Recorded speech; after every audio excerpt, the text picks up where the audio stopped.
রাজনৈতিক সরকার দিয়ে তো আপনার ফাঁসিগুলো দিয়েছে, তাই না? সুতরাং আপনার বিচার তো রাজনৈতিক সরকাররা করে। সবচেয়ে কথা হচ্ছে যে আপনি সবার যে ফ্যাসিজম বলছেন, আপনারা fascism against home? Against BNP.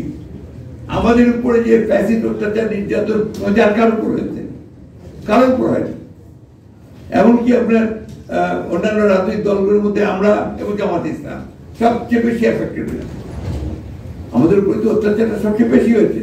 তা আমরা ফ্যাসিস্টদের বিচার করবো না, কে বিচার করবে? যদি আমরা ক্ষমতায় আসি, কে করবে? আর যেটা শুরু হয়েছে, এখান থেকে সরে যাওয়ার কারো কোনো উপায় নেই। অবশ্যই বিচার, কিন্তু আবার বিচার তড়িঘড়িও করা যাবে না। তড়িঘড়ি করলে ওই বিচার কিন্তু প্রশ্নবিদ্ধ হয়ে যাবে। এটা একটা প্রক্রিয়া যেটা চলবে, সেটাকে অবশ্যই আমরা শেষ করব। এই ব্যাপার কোনো আমরা মনে করি, আমি তো আপনাকে বললাম যে এই কারণে নির্বাচনটা দ্রুত করা সম্ভব, সম্ভব কিছু না। দ্বিতীয়ত হচ্ছে যে জামাতে ইসলাম তাদের নিজস্ব দৃষ্টিভঙ্গিতে বলেছেন, আমরা আমাদের দৃষ্টিভঙ্গি, আমাদের সঙ্গে যারা যুগপৎ আন্দোলন করেছেন তাদের সকলের সঙ্গে আমরা কথা বলছি, ইতিমধ্যে বলেছি, প্রত্যেকেই তারা একমত যে নির্বাচন দ্রুত হওয়া দরকার। এই ব্যাপারে কোনো দ্বিমত আমাদের মধ্যে নেই।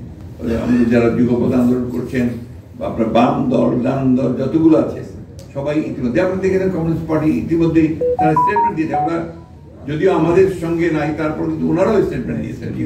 আর জামাত ইসলাম যে ইলেকশন পার্থক্য খুব বেশি আছে তো দেখি না। গত কয়েকদিন আগে তো উনি বলেছেন যে নির্বাচন করা দরকার, আগে জাতীয় সংসদ নির্বাচন করা দরকার।